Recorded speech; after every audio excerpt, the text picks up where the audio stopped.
ఫ్రీగా 2 టికెట్లు దొరికినాయి, కానీ సినిమాకి వెళ్ళలేకపోయాను. సార్ రండి సార్. ఆ దేవుడే దయ తెలిసి మిమ్మల్ని పంపినట్టున్నాడు.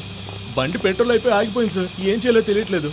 ఎంతమందిని హెల్ప్ అడిగినా ఒక్కరు కూడా చేయలేదు సార్. చాలా థ్యాంక్స్ సార్. ఈ టైంలో మీరు వస్తారని అసలు అనుకోలేదు. Thank you. And by the way she is Deepa sir. Thank you sir.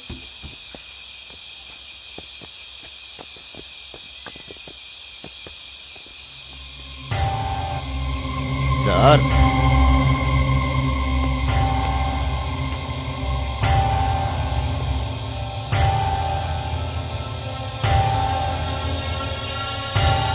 ఇలా రావయ్యా.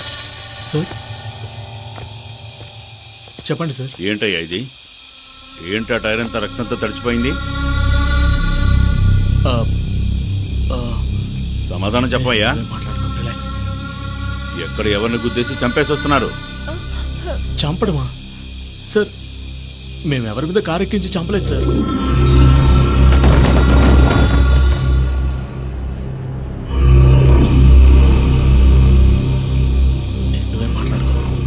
అమ్మాయిలు ఎప్పుడు అబద్ధం చెప్పరంటారు. మర్యాదగా నిజం చెప్పు. మేము నిజంగానే ఏమీ చేయలేదు సార్. నిజంగానే ఏమీ తెలియదు సార్. నువ్వు అడగవయ్యా. చూడు బాబు, అయ్యగారు చాలా మంచివారు. బ్లూ వేల్ గేమ్ లో చివరిసారిగా ప్రాణాలు కాపాడినట్టు ఈ అయ్యగారు మిమ్మల్ని కాపాడుతాడు. నిజం మాత్రం దాయకుండా చెప్పేయండి. సార్ ప్రామిస్ గా చెప్తున్నాను సార్. ఆ రక్తం ఏంటో తెలియదు సార్. నేనేం చేయలేదు సార్. Sir please sir. నేను నిజం చెప్తాను సార్. సార్ నేను చెప్తాను సార్. సార్ నేను నిజం చెప్తాను ప్లీజ్. రా చెప్పు. అదేదో ముందే చెప్పొచ్చుగా. Sorry sir. నేను యాక్చువల్లీ మేము వచ్చే దారిలో అంతా స్మూత్ గానే వెళ్తుంది, కానీ సడన్ గా బండి కింద ఏదో ఒకటి పడిన ఫీలింగ్. ఎవరో ఏంటో చూడాలనిపించలేదు. అలాగే బండి డ్రైవ్ చేసుకుంటూ వచ్చేసాం. మీరు చెప్పిన తర్వాతే మీ ముందే ఈ రక్తాన్ని చూస్తున్నాం. ఏం జరిగిందో మాకు తెలియదు. అంటే ఎవరినో కారుతో గుద్దేసి చంపేసి ఆగి ఏం జరిగిందో కూడా చూడకుండా వచ్చేసారు, అంతేనా?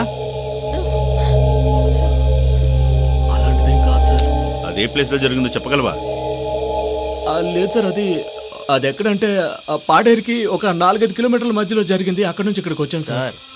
అరకు చెక్ పోస్ట్ దాటాక 30-35 కిలోమీటర్లు ఉంటుంది. నువ్వు వెంకటేష్ అక్కడికి వెళ్ళి సార్ ఆ ప్లేస్ లో ఎవరికి యాక్సిడెంట్ అయిందో వాళ్ళు ప్రాణాలతో ఉన్నారో లేదో వివరాలు కనుక్కొని రండి. Okay sir. నువ్వు మంచి హోటల్ దగ్గర ఆప్ చేయి. ముందు భోజనం చేద్దాం, తర్వాత పని. Okay sir.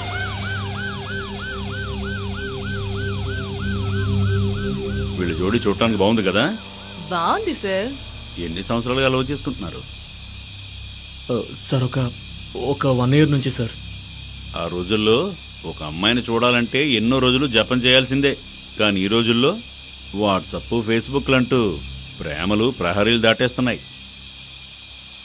నాలాంటి వయసు అయిపోయిన వాళ్ళందరికీ ఫీలింగ్స్ ఎలా ఉంటాయంటే ఇప్పుడు 20 ఏళ్ల వయసు నుండి బాగుంటుంది అనిపిస్తుంది. వయసైన ముసలోళ్ళకి ఇదే ఫీలింగ్స్ కదా సార్.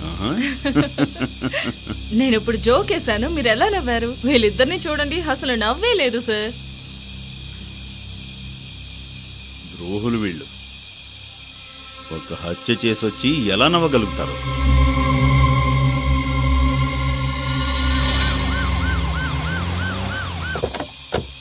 సార్ ఒక్క నిమిషం సార్. సార్ మీరు చెప్పినట్టుగా నా స్పాట్కి వెళ్ళి చూసాము.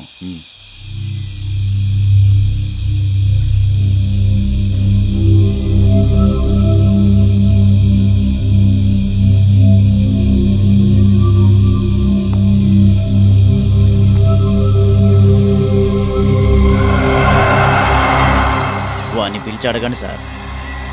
ఇలా రావయ్య. సార్ చెప్పండి సార్. ఈ అమ్మాయిని మీరు కారుతో గుద్దేసి చంపేసి వచ్చారు.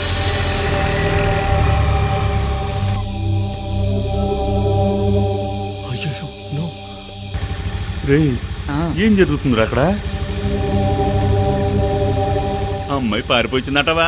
అవునన్నా. అందుకే పోలీసులు దొరికిపోయినట్టున్నారు. ఎవరు త్వరగా స్పీడ్ గా కొని అన్న.